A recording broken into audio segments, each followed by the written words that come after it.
I have always wondered when to do this post of saying how does it feel about being about taking an early retirement. I retired really long ago, maybe 2001, 2002, and I then took to training. It's not as though I completely retired, but I had reached the stage when I was financially independent. It's normal for people to use the words financially independent and retired interchangeably, so I used to attract a lot of attention when I told people that I've retired, I do nothing. In fact, a friend said, come to my office and sit there and do nothing, right? So the need to do something and the willingness to do something and the ability to do something are not really connected. If there was no need for me to do anything, which means I didn't have an EMI to pay, I did not have any compulsions, right? So I could lead a lifestyle of my choice. So I did training. Not to say that training was very great. Training was not a great profession way back in 2000, 2001. And it took some time to get established. Now it is a reasonably well-paying profession, one should say. And also the fact that any early retiree will tell you that early retirement, the sine qua non for early retirement is definitely living well within your means. I'm saying living well within your means, rather living, well within your means, because if you live at 5% of your income or 4% of your income, then you're very comfortable, because every month what you're earning will last you for the next 20 months. So you're not insecure at all because your expenses are low. Please understand, insecurity does not come from making more money. Rather, security does not come from making more money. Security comes from knowing that you have enough money to live within the means that you have. That is a greater skill. So having said that, one advantage is you don't need to meet people whom you have to say every morning. You have to meet people and say, oh, it's a pleasure meeting you. For a lot of people, it's never a pleasure meeting some of those people. Second, you don't have to worry about what the regulator will do. I've been a broker myself. It's not a great pleasure being wondering what the regulator will do on a daily basis. It's just too much of stress, and every day there is some SMS or WhatsApp or email saying some new rule has changed. It is really very difficult. I've been a broker and I know now it's far more difficult than what it was. I quit in the year 2000. The regulator was just about finding his feet. Now I think it's worse. So I don't have to do that. I don't have to meet the regulator at all. My choice. Other choices, you can decide with whom to work, what areas to work, how much to work, and what else to do, right? That is a huge choice. You don't have to work with the same people 24/7. That's a huge advantage. So I work with at least 6-7 mutual funds. I work with 3 life insurance companies. I seriously don't know why I have not increased it. I don't work with any bank, which is again surprising. So I do work for bank employees, but it is normally paid for by either an insurance company or a mutual fund. Plus I do work with some media. I run my blog, I run this YouTube channel which you are watching. None of these pay money, or none of these pay very sensible money, right? It's not enough to run your household with this, but they all pay some small time monies which you can pay your electricity bill or your telephone bill or things like that. But no, it's not a commercial proposition running a blog or running a YouTube channel. You make some money, but not sufficient.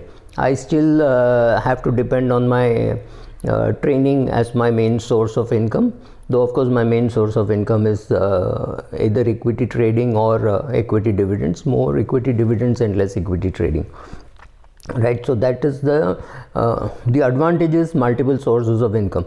There is training, then there is teaching, there is my broking, my equity trading and dividends. So which I think the most stable one is definitely my dividends, but equity trading pays me at least 3x 4x my annual household expenses, so no cribbing about the trading profits. So multiple sources of income helps. And without multiple sources of income, considering a very early retirement, like I was still in my 30s, I just about to turn 40 when I retired. I would have turned 40 in 2002 and I retired in 1999. So it was 2-3 years pre turning 40. Remember, you have to provide for the next 50-60 years of your life, and that's not going to be easy. Also, coming back into any business is difficult, and coming back into the financial services field is extremely difficult. I don't think 5 years after I had quit, I would have been eligible for a full-time job, right? So consider all this before you consider quitting all sources of income for your financial independence. Dividend as an income, you don't have to please anybody. As long as you hold the share, you will continue to get your dividend. But now dividends are also taxable, and I will start paying 10% more tax on about at least 15% more tax than what I would have paid earlier, right? We were paying 18% tax, which means the company was paying it on our behalf. So suddenly I will go to the 30% plus slab. I think we should make a distinction that only for people above 60 or 65 should we use the word retire. The others are financially free or financially independent to do whatever they want. So when you're very young and you say you're retired, people look at you very suspiciously as to what happened. So I think you should say financially independent rather than say early retirement, right? So don't say this, say this is better. So what are the other advantages of early retirement? One is you don't have to travel during real bad hours. If somebody calls you for a meeting at 9 in the morning, you can still do it because traveling at 7:30 is easier. But if somebody calls you for a meeting at 10 o'clock, you can say, can we make it 11 o'clock because travel is easier after 9:30, right? So that is an advantage. You can do all your shopping. Your wife will be very happy that you're coming even to the grocer or to the sabzi wala because you can do it at odd hours. So I call up my sabzi wala and ask him till what time he'll be there, and he says I'll be there till 1. So I ask him to keep things ready and pick it up in 5 minutes, right? So he just tells me 640 rupees. That's it. So he knows what I like, and it's as simple as that. That kind of picking up is easier during non-peak hours. Similarly for grocery and all those things you're much better off doing it during non-peak hours. I go for longer runs. I can come back at 7 instead of, or even at 7:30 without having to worry that I have to take an 8:12 local, right? So that is another huge advantage. Running errands for even neighbors is easy. Running errands for others is easy. Yes, you can watch television if you want, though I think it's the lousiest way of wasting your time.